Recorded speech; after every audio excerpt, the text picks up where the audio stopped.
दोस्तों एक बार फिर से मैं आपके लिए IBPS RRB form fill up 2025 apply online process की अपडेट लेके आ चुके हैं। किस तरह से आप आईबीपीएस ऑफिस असिस्टेंट मल्टीपर्पज और officer scale first second third के लिए 12,916 वैकेंसीज के लिए अपने फॉर्म अप्लाई कर सकते हो। ग्रामीण बैंकों के अंतर्गत यहाँ पर बम्पर भर्ती की अपडेट है। स्टेप बाय स्टेप आपको कंप्लीट डिटेल यहाँ पर फॉर्म फिलअप से रिलेटेड दी जाएगी। लास्ट डेट की अपडेट है, आप जल्द से जल्द अपना फॉर्म अप्लाई कर ले, कहीं मौका हाथ से छूट न जाए। कुछ ही दिन यहाँ पर शेष रह गए हैं, तो आप जल्दी से अपना फॉर्म अप्लाई कर ले। फॉर्म अप्लाई करते समय अगर आपके सामने कोई भी टेक्निकल प्रॉब्लम आ रही है तो उसका हल भी आपको इस वीडियो में मिल जाएगा। आवेदन करते समय आपको कोई भी ऐसी गलती या फिर मिस्टेक नहीं करनी होगी जिसको करने से आपका एप्लीकेशन फॉर्म रिजेक्ट हो सकता है। कुछ बातों को ध्यान में रखते हुए आपको अपना फॉर्म सबमिट करना होगा। जी हाँ दोस्तों, ऑनलाइन आवेदन करते समय आप अपनी एजुकेशनल क्वालिफिकेशन की डिटेल किस प्रकार से फिल करोगे, किस तरह से बेसिक इंफॉर्मेशन की डिटेल दोगे, लाइव फोटो कैप्चर करोगे, सिग्नेचर और अदर डॉक्यूमेंट आपको किस प्रकार से कितने केबी में अपलोड करने होंगे, कैसे अपनी डिटेल फिल करोगे, प्रीव्यू चेक करोगे, फीस पेमेंट करते हुए रजिस्ट्रेशन से लेकर प्रिंट तक आपको किस प्रकार से अपना फॉर्म अप्लाई कर लेना होगा। पूरी जानकारी के लिए आपको ये वीडियो शुरू से लेके एंड तक बिना स्किप किए हुए देखनी होगी। इस वीडियो को पूरा देखने पर ही आपके सभी सवाल और डाउट क्लियर होंगे। तो चलिए दोस्तों, बिना कोई वक्त गंवाए शुरू करते हैं IBPS RRB 14 recruitment form fill up की पूरी जानकारी। फॉर्म भरने से पहले आपको सबसे पहले हमारी वेबसाइट आईएनडी सरकारी नौकरी के इस पेज पर विजिट करना होगा, जिसका लिंक आपको नीचे description plus first comment box में मिल जाएगा। और हमारे इस पेज पर विजिट करके आप यहां से आईबीपीएस आरआरबी का फॉर्म अप्लाई कर सकते हो। Institute of banking personal selection IBPS के अंतर्गत ऑफिस असिस्टेंट मल्टीपर्पज और officer scale first second third की पोस्ट निकली हुई है। 12,916 वैकेंसीज है। पोस्ट वाइज वैकेंसीज आप यहां से वीडियो को पॉज करके चेकआउट कर सकते हो। लास्ट डेट की अपडेट है, कुछ ही दिन शेष रह गए हैं। ऑनलाइन आवेदन करने की अंतिम तिथि 21 सितंबर 2025 है। Bachelor degree CA LLB MBA से आप अप्लाई कर सकते हो। एज लिमिट ऑफिस असिस्टेंट के लिए 18 से 28 है। ऑफिसर स्केल फर्स्ट के लिए 18 से 30 है। Senior manager officer scale third के लिए 21 से 40 है। अदर पोस्ट के लिए 21 से 32 वर्ष आयु सीमा है। फीस जनरल OBC के लिए 850 है। SC/ST PH के लिए 175, जो कि आप ऑनलाइन मोड से पेमेंट कर सकते हो। Pre exam main exam interview के आधार पर सिलेक्शन होगा। ऑनलाइन आप ऑल इंडिया से अप्लाई कर सकते हो IBPS.in पोर्टल से। इंपोर्टेंट लिंक सेक्शन के अंतर्गत ऑफिशियल नोटिफिकेशन PDF लिंक पर क्लिक करते हुए आप इसकी PDF डाउनलोड कर सकते हो, जिसमें आपको सबसे पहले इंपोर्टेंट डेट्स की टेबल दे दी गई है। आप यहां से पूरी डेट चेकआउट कर ले। उसके बाद में यहाँ पर आपको एलिजिबिलिटी क्राइटेरिया की डिटेल मिल जाएगी कि किस पोस्ट के लिए कितनी यहाँ पर आपकी क्या क्वालिफिकेशन रहेगी। पार्टिसिपेटिंग बैंक आप यहाँ से चेकआउट कर सकते हो। जो ग्रामीण बैंक है जिनके अंतर्गत ये भर्ती होने जा रही है, वो आप यहाँ से चेकआउट कर ले। उसके बाद में यहाँ पर आपको नेशनलिटी या सिटीजनशिप की जानकारी मिल जाएगी और यहाँ पर आपको एज लिमिट और एज रिलैक्सेशन की जानकारी दी गई है, किस कैटेगरी को कितनी आयु सीमा में छूट दी जा रही है। उसके बाद में यहाँ पर आपको एग्जामिनेशन पैटर्न दिया गया है। प्री और मेन एग्जाम के लिए आप एग्जामिनेशन पैटर्न चेकआउट कर ले। साथ ही साथ सिलेबस भी आप सब्जेक्ट वाइज डिटेल में चेकआउट कर ले। प्री मेन एग्जाम के लिए एग्जामिनेशन सेंटर की लिस्ट आपको मिल जाएगी। फॉर्म अप्लाई करते समय आपको किस प्रकार से अपना लाइव फोटो कैप्चर करना होगा, डॉक्यूमेंट सिग्नेचर अपलोड करने होंगे। यहाँ पर आप देख सकते हो आपको कैटेगरी वाइज वैकेंसीज भी और state wise bank wise vacancies की कंप्लीट डिटेल दे दी गई है। सभी पोस्ट के लिए आप यहाँ से वैकेंसीज भी चेकआउट कर सकते हो। इसी PDF में आपको यहाँ पर वैकेंसीज की इंफॉर्मेशन मिल जाएगी। फॉर्म अप्लाई करते समय आपको किस प्रकार से left thumb impression, handwritten declaration image upload करने होंगे। पूरी जानकारी के लिए आपको ये PDF रीड आउट करना अनिवार्य है। इसको पूरा पढ़ने से ही आपके सभी सवाल और डाउट क्लियर होंगे।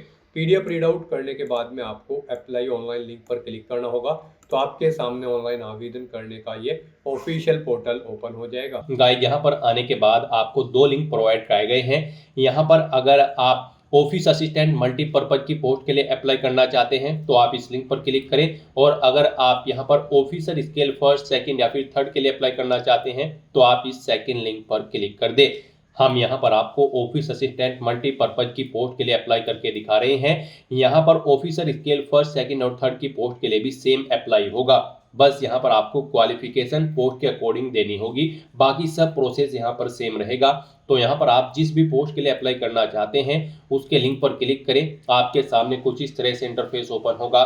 यहाँ पर अगर आपने पहले से रजिस्ट्रेशन कर रखा है तो आपको यहाँ पर login for already registered candidate की स्टेप पर क्लिक करना है। उसके बाद आपके सामने कुछ इस तरह से पॉपअप शो होगा। यहाँ पर आपको अपना रजिस्ट्रेशन नंबर एंटर करना है, पासवर्ड एंटर करना है, ये कैप्चा कोड आपको यहाँ पर एंटर करके सबमिट के इस ऑप्शन पर क्लिक करके अपने डैशबोर्ड में लॉगिन करके अपना फॉर्म अप्लाई कर लेना है। और गाइस, अगर यहाँ पर आप फर्स्ट टाइम अप्लाई करने जा रहे हो इस भर्ती के लिए तो सबसे पहले यहाँ पर आपको अपना रजिस्ट्रेशन करना होगा। उसके लिए आपको यहाँ पर click here for new registration की स्टेप पर क्लिक करना है। आपके सामने रजिस्ट्रेशन का फॉर्म ओपन हो जाएगा। अब यहाँ पर आपको अपनी बेसिक डिटेल्स प्रोवाइड कराते हुए अपना रजिस्ट्रेशन करना होगा।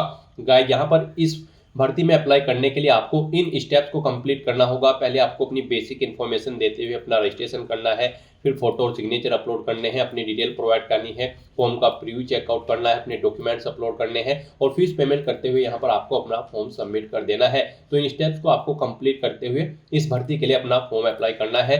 तो सबसे पहले यहाँ पर आपको अपनी बेसिक इन्फॉर्मेशन देते हुए अपना रजिस्ट्रेशन करना होगा। सबसे पहले यहाँ पर आपको अपना फर्स्ट नेम देना है, उसे एक बार फिर से एंटर करके कंफर्म कर लेना है।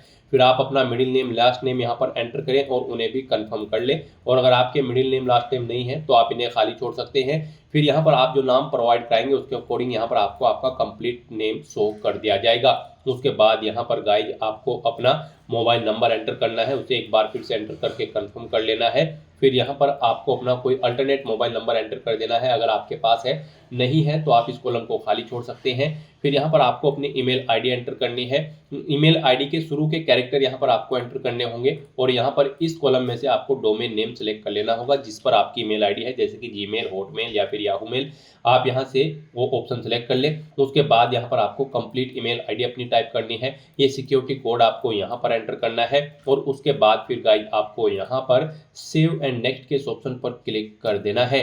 नेक्स्ट आपके सामने कुछ इस तरह से इंटरफेस ओपन होगा। यहाँ पर आपको एक रजिस्ट्रेशन नंबर और पासवर्ड प्रोवाइड कर दिया गया है। ये रजिस्ट्रेशन नंबर और पासवर्ड आपके रजिस्टर्ड मोबाइल नंबर और ईमेल आईडी पर भी सबमिट कर दिए गए हैं। आपको इन्हें केयरफुली नोट डाउन करके रख लेना है फ्यूचर यूज के लिए।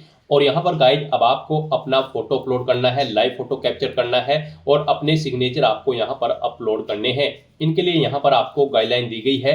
आपको यहाँ पर guideline for scanning the photograph and signature के इस लिंक पर क्लिक करना है।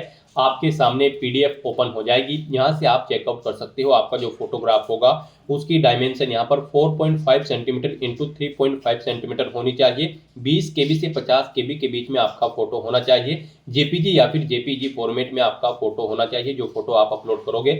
उसके बाद यहाँ पर आपको अपना फोटो कैप्चर करना है। फोटो कैप्चर करते समय आपको कुछ चीज़ों का ध्यान रखना है, जैसे कि जब आप अपना फोटो कैप्चर करेंगे तो वहाँ पर जिस पैलेस पर आप अपना फोटो कैप्चर कर रहे हैं वहाँ पर प्रॉपर वे में लाइट होनी चाहिए और सिंपल बैकग्राउंड आपका होना चाहिए। फोटो कैप्चर करते समय आपको अपने चेहरे पर कोई मास्क वगैरह नहीं लगाना है, सर पर कोई टोपी नहीं रखनी है, कानों में ईयरफोन्स वगैरह नहीं लगाने हैं। तो कुछ इन चीज़ों का आपको ध्यान में रखना है। यहाँ पर आपको ऑप्शन दे गई हैं किन चीज़ों को आपको कर सकते हो आप, किन चीज़ों को आप नहीं कर सकते हैं लाइव फोटो कैप्चर करते समय। तो यहाँ पर आपको डिटेल्स रीड कर लेनी है। उसके बाद आपको अपने सिग्नेचर यहाँ पर अपलोड करने हैं। सिग्नेचर यहाँ पर आपके व्हाइट पेपर पर ब्लैंक इंक पेन से होने चाहिए। डायमेंशन उनकी 140 इंटू 60 पिक्सल होनी चाहिए। 10 केबी से 20 केबी के बीच में यहाँ पर आपके सिग्नेचर होने चाहिए। कैपिटल लेटर्स में आपके सिग्नेचर नहीं होने चाहिए। जेपीजी या फिर जेपीईजी फॉर्मेट में यहाँ पर आपके सिग्नेचर होने चाहिए। तो यहाँ से आपको गाइडलाइन रीड आउट कर लेनी है। उसके बाद आपको अपने ये फोटो और सिग्नेचर अपलोड करते हुए नेक्स्ट आगे बढ़ना होगा। तो इन्हें अपलोड करने के लिए गाइड आपको यहाँ पर ब्राउज के ऑप्शन पर क्लिक करना है, फाइल को सिलेक्ट कर लेना है और फिर यहाँ पर आपको अपना फोटो अपलोड कर देना है। उसके बाद यहाँ पर आपको अपना लाइव फोटो कैप्चर करना है।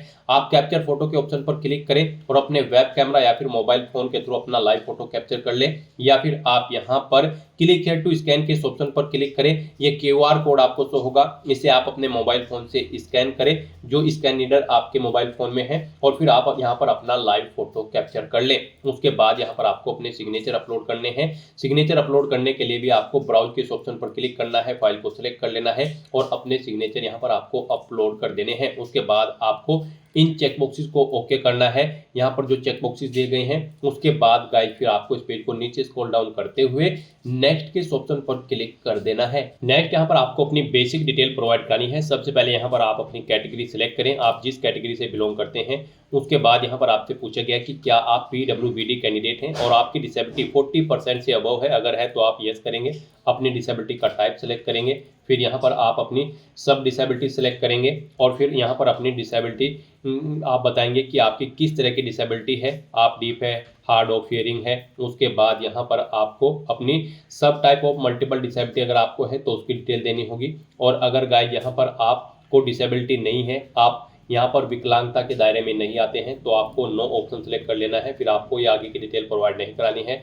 उसके बाद यहाँ पर आपसे पूछा गया है आपकी पीडब्ल्यूडी की बारे में ही कुछ डिटेल्स आपको पूछी गई हैं, ये ऑप्शन आपके लिए इनेबल कर दी जाएंगे अगर आप पीडब्ल्यूबीडी कैटेगरी में यस ऑप्शन सेलेक्ट करते हैं, और अगर आप नो ऑप्शन सेलेक्ट करते हैं तो फिर आपको ये डिटेल्स नहीं देनी होगी। उसके बाद यहाँ पर आपसे पूछा गया है कि क्या आप person with specified disability cover करना चाहते हैं अंडर द सेक्शन ऑफ 2, अगर चाहते हैं तो यस करें, नहीं तो नो ऑप्शन सेलेक्ट करें। फिर यहाँ पर आपसे पूछा गया है अगर आप पीडब्ल्यूबीडी कैंडिडेट होंगे तो आपको एग्जाम में यहाँ पर कॉम्पेंसेटरी की जरूरत पड़ेगी या फिर नहीं, आप ऑप्शन यहाँ पर प्रोवाइड करा सकते हैं। उसके बाद यहाँ पर आपसे पूछा गया है आप किस रिलीजन से बिलोंग करते हैं। उसके बाद यहाँ पर आपसे पूछा गया है कि क्या आप माइनॉरिटी कम्युनिटी के अंतर्गत आते हैं, अगर आते हैं तो यस करें, नहीं तो नो ऑप्शन सेलेक्ट करें। फिर यहाँ पर आपसे पूछा गया है कि क्या आप गवर्नमेंट या फिर सेमी गवर्नमेंट या फिर पब्लिक सेक्टर में कार्यरत हैं, अगर हैं तो आप यस करेंगे, नहीं तो नो ऑप्शन सेलेक्ट करेंगे। ये एक सर्विसमैन है तो यस करेंगे और फिर यहाँ पर आप उसकी डिटेल देंगे, नहीं है तो आप नो ऑप्शन सेलेक्ट कर लेंगे। यहाँ पर आप डिसेबल्ड एक सर्विसमैन है तो भी आप यस या नो ऑप्शन सेलेक्ट कर लेंगे, यस करेंगे तो फिर आपको उसकी डिटेल देनी होगी। फिर यहाँ पर आपसे पूछा गया है कि क्या आप यहाँ पर dependent of serviceman killed action candidate हैं, अगर हैं तो आप यस करें, नहीं तो नो ऑप्शन सेलेक्ट करें। उसके बाद यहाँ पर आपको अगर यस ऑप्शन आप सेलेक्ट करते हैं तो फिर इनकी डिटेल आपको प्रोवाइड करनी होगी। फिर यहाँ पर आपसे पूछा गया है कि इससे पहले आप IBPS RRB CWE CRP RBR के एग्जाम में पार्टिसिपेट किए हो, इस एग्जाम से पहले भी अगर किए हैं तो आप यस करें, कितनी बार किया है वो यहाँ पर आप एंटर करें और फिर वो यहाँ पर आप सिलेक्ट कर लें किस किस एग्जाम में आपने पार्टिसिपेट किया है। इस तरह से यहाँ पर आप ऑप्शन सेलेक्ट कर सकते हो। और अगर आप फर्स्ट टाइम अप्लाई करने जा रहे हो तो यहाँ पर आपको नो ऑप्शन सेलेक्ट करना है, फिर आगे के ऑप्शन आपको डिसेबल्ड कर दिए जाएंगे। उसके बाद यहाँ पर आपको अपनी नेशनलिटी सेलेक्ट कर लेनी है, अपना स्टेट यहाँ पर आपको सेलेक्ट कर लेना है। फिर यहाँ पर आपको रीजनल रूरल बैंक उस स्टेट के शो कर दिए जाएंगे जिस स्टेट को आप सेलेक्ट करेंगे। फिर यहाँ पर आपको प्री एग्जाम के लिए अपना सेंटर सेलेक्ट करना है, आप अपनी चॉइस के अकॉर्डिंग यहाँ पर अपना प्री एग्जाम के सेंटर सेलेक्ट करें। यहाँ पर आपको 2 चॉइसेस दी गई है, आप अपनी चॉइस के अकॉर्डिंग जिस सेंटर को फर्स्ट नंबर पर प्रेफरेंस देना चाहते हैं उसे फर्स्ट पर सेलेक्ट करें, जिसे सेकंड पर उसे आप सेकंड पर सेलेक्ट कर लें। उसके बाद ऐसे ही यहाँ पर आपको अपने मेन एग्जामिनेशन के लिए एग्जाम सेंटर सेलेक्ट कर लेने हैं।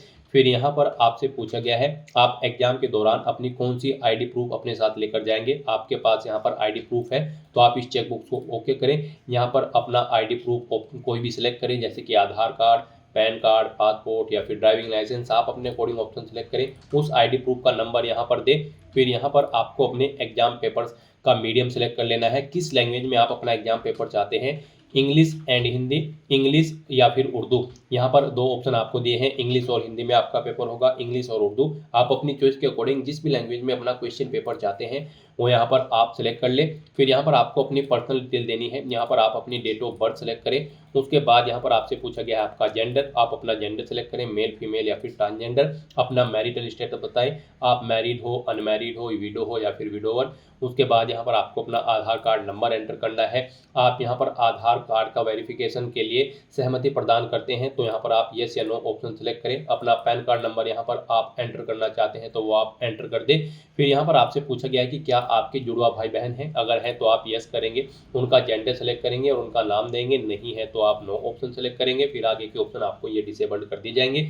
उसके बाद यहाँ पर आपसे पूछा गया है कि क्या यहाँ पर आपके फादर का नाम है, आप अपने फादर का नाम एंटर करें, अपनी मदर का नाम एंटर करें। मैरिड हो तो आप अपने हस्बैंड या फिर वाइफ का नाम यहाँ पर एंटर कर देंगे। उसके बाद यहाँ पर आपको अपना कोरोस्पोंडेंस एड्रेस एंटर करना है। फिर यहाँ पर आपको अपना परमानेंट एड्रेस एंटर करना है, और अगर आपका परमानेंट एड्रेस आपके कोरोस्पोंडेंस एड्रेस के अकॉर्डिंग सेम है तो आप इस चेकबॉक्स को ओके कर देंगे, ऑटोमेटिकली आपका परमानेंट एड्रेस आपके कोरोस्पोंडेंस एड्रेस के अकॉर्डिंग फिल हो जाएगा। उसके बाद यहाँ पर आपको अपना GST invoicing address select select कर लेना है। यानी कि इस भर्ती प्रोसेस के दौरान आप जिस भी एड्रेस पर कम्युनिकेट करना चाहते हैं वो एड्रेस यहाँ पर आप सिलेक्ट करें, कोरोस्पोंडेंस या फिर परमानेंट।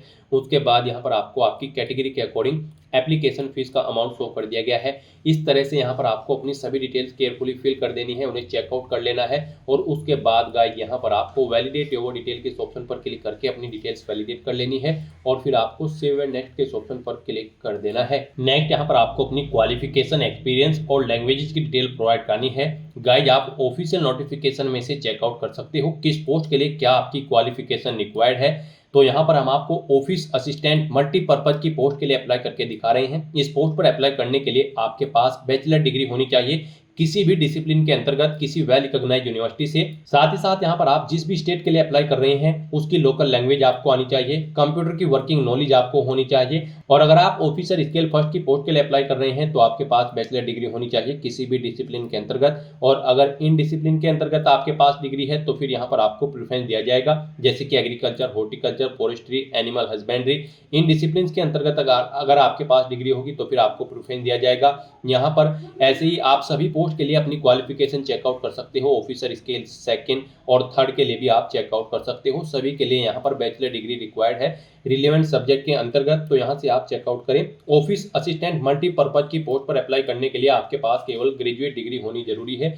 चाहे वो किसी भी डिसिप्लिन में हो। तो यहाँ पर अब आपको अपनी क्वालिफिकेशन की डिटेल देनी है। सबसे पहले यहाँ पर आपको अपनी 10वीं क्लास की डिटेल देनी है। यहाँ पर आपको बोर्ड का नाम देना है जिस बोर्ड से आपने अपनी 10वीं क्लास पास आउट की है। पासिंग डेट यहाँ पर आपको सिलेक्ट करनी है, कितने परसेंट मार्क्स आपने ऑब्टेन किए हैं 10वीं में वो आप यहाँ पर एंटर करें। अपनी क्लास सेलेक्ट करें, फर्स्ट क्लास आपकी आई है, सेकंड या फिर आप पास आउट हो, आप अपने अकॉर्डिंग ऑप्शन सेलेक्ट करें। फिर यहाँ पर आपको अपनी ग्रेजुएशन या फिर इसके इक्विवेलेंट अगर आपके पास कोई डिग्री है तो उसकी डिटेल देनी है। यहाँ पर आपको यूनिवर्सिटी का नाम देना है, जिस यूनिवर्सिटी से आपने अपनी ग्रेजुएशन पास आउट की है। डिग्री का नाम देना है, जोन सी डिग्री आपके पास है, यहाँ पर बीए, बीकॉम, बीटेक, आप जो भी आपके पास डिग्री है वो यहाँ पर आप सिलेक्ट करें। स्पेशलाइजेशन दें किसमें आपने अपनी डिग्री कंप्लीट की है।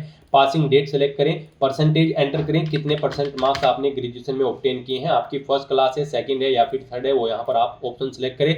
फिर यहाँ पर अगर आपने कोई पोस्ट ग्रेजुएशन या फिर कोई प्रोफेशनल क्वालिफिकेशन या फिर कोई अन्य डिग्री या फिर डिप्लोमा कर रखा है तो उसकी डिटेल भी आप सेम ऐसे ही यहाँ पर प्रोवाइड कर सकते हैं। उसके बाद यहाँ पर आपसे पूछा गया कि क्या आपको कंप्यूटर पर वर्किंग नॉलेज है, तो यहाँ पर आपको यस ऑप्शन सेलेक्ट करना है। आपको कंप्यूटर की नॉलेज होनी जरूरी है। कौन सी नॉलेज है वो यहाँ पर आप बताएं, आपके पास सर्टिफिकेट है या फिर डिप्लोमा है या फिर डिग्री है, यहाँ पर आप ऑप्शन सेलेक्ट करें। फिर यहाँ पर आपसे पूछा गया है आप जिस स्टेट के लिए अप्लाई कर रहे हैं उसकी लोकल लैंग्वेज यहाँ पर आप जानते हैं, तो आपको लोकल लैंग्वेज आनी जरूरी है जिस स्टेट के लिए आप अप्लाई कर रहे हैं। तो यहाँ पर भी आपको यस ऑप्शन सेलेक्ट करना है और लैंग्वेज यहाँ पर आपको सेलेक्ट कर लेनी है। उसके बाद यहाँ पर अगर आपको एक्सपीरियंस है तो आप अपने एक्सपीरियंस की डिटेल यहाँ पर प्रोवाइड कर सकते हैं और अगर आपको एक्सपीरियंस नहीं है तो आप इस सेक्शन को खाली छोड़ दें। गाइज आपको अगर एक्सपीरियंस है और उसकी डिटेल आप देना चाहते हैं तो सबसे पहले यहाँ पर आपको अपना नाम देना है। फिर यहाँ पर आपको अपनी डेजिग्नेशन देनी है। प्रेजेंट में अगर आप कार्यरत हैं तो यस करेंगे, नहीं तो नो ऑप्शन सेलेक्ट करेंगे। पीरियड देंगे, यहाँ पर आपने कब से ज्वाइनिंग की है, कब तक की है, वो डेट आप सेलेक्ट कर ले। इन कैलेंडर में से यहाँ पर जैसे ही आप क्लिक करेंगे कैलेंडर आपको शो होगा। जॉब के ड्यूटी की नेचर यहाँ पर आप दें, जॉब छोड़ चुके हैं तो उसे छोड़ने का कारण दें। यहाँ पर इन डेट्स के अकॉर्डिंग आपके एक्सपीरियंस का टाइम कैलकुलेट करके आपको शो कर दिया जाएगा, यहाँ पर ईयर और मंथ में। इस तरह से यहाँ पर आप अपने एक्सपीरियंस की डिटेल प्रोवाइड कर सकते हैं। एक से ज़्यादा जगह वर्किंग एक्सपीरियंस है तो यहाँ पर आप ऐड मोर की टैब पर क्लिक करें, सेम ऐसी ही एक और रो यहाँ पर ऐड हो जाएगी और उसमें आप अपने एक्सपीरियंस की डिटेल प्रोवाइड कर दें। उसके बाद यहाँ पर आपसे पूछा गया है कि क्या आपने प्री एग्जाम ट्रेनिंग ले रखी है। यहाँ पर अगर आप SC, ST, OBC या फिर रिलीजियस माइनॉरिटी कम्युनिटी के अंतर्गत आते हैं, अगर ले रखी है तो यस करें, नहीं तो नो ऑप्शन सेलेक्ट करें।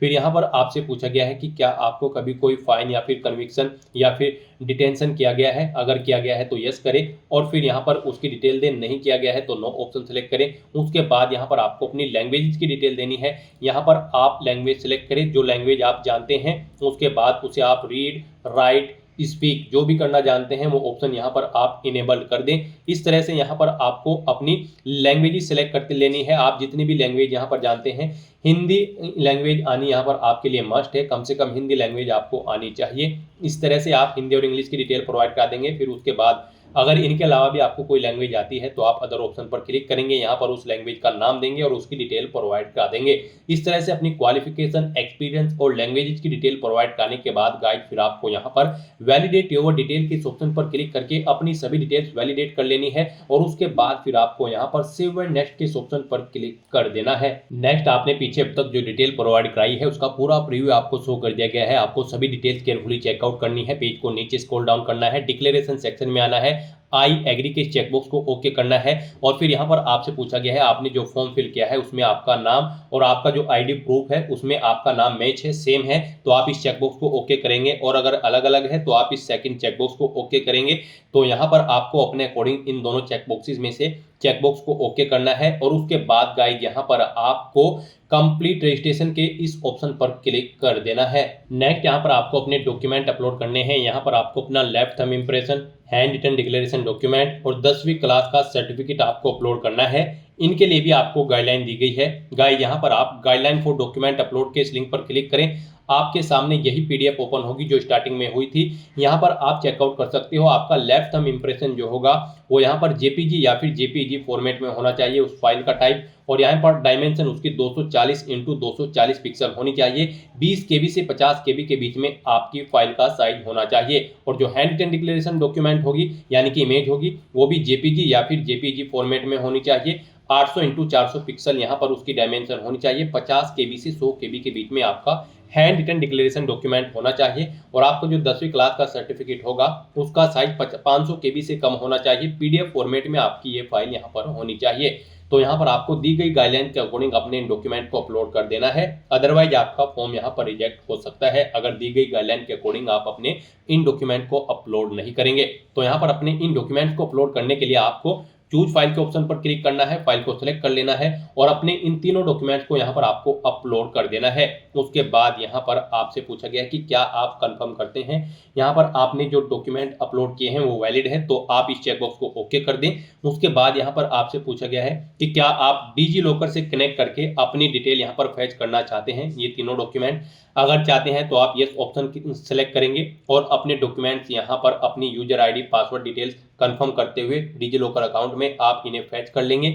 नहीं चाहते हैं तो आप नो ऑप्शन सेलेक्ट करेंगे। उसके बाद गाइड यहाँ पर आपको ये सिक्योरिटी कोड इस बॉक्स में एंटर करना है और फिर आपको सेव एंड नेक्स्ट के इस ऑप्शन पर क्लिक कर देना है। नेक्स्ट यहाँ पर आपको अपना फीस पेमेंट करना है। गाइड यहाँ पर आपको आपकी कैटेगरी के अकॉर्डिंग एप्लीकेशन फीस का अमाउंट शो कर दिया गया है। जैसे कि हमने आपको स्टार्टिंग में ही बताया था, जनरल ओबीसी कैंडिडेट के लिए 850 रुपये फीस है, SC ST और PH कैंडिडेट के लिए मात्र 175 रुपये फीस है जो कि आप ऑनलाइन मोड से जमा करा सकते हो। तो यहाँ पर अब आपको अपना फीस पेमेंट करने के लिए पे या बिल डैश या फिर CC एवेन्यू इनमें से कोई एक ऑप्शन सेलेक्ट करना है। उसके बाद आपको ये कैप्चा कोड इस बॉक्स में एंटर करना है और फिर गाइड आपको यहाँ पर सबमिट के इस ऑप्शन पर क्लिक कर देना है। बिल डैश ऑप्शन यहाँ पर आपके लिए बेस्ट और इजी रहेगा। बिल डैश ऑप्शन सेलेक्ट करते आया आपके सामने कुछ इस तरह से इंटरफेस होगा। अब यहाँ पर आप debit card, credit card, net banking, wallet, cash card या फिर QR कोड या फिर UPI के माध्यम से अपना फीस पेमेंट कर सकते हो। इनमें आपके लिए UPI का ऑप्शन सबसे बेस्ट रहेगा। आप UPI के इस ऑप्शन पर क्लिक करें, मेक पेमेंट के ऑप्शन पर क्लिक करें, फिर यहाँ पर आप प्रोसीड विद पेमेंट के ऑप्शन पर क्लिक करें। उसके बाद आपके सामने कुछ इस तरह से इंटरफेस होगा।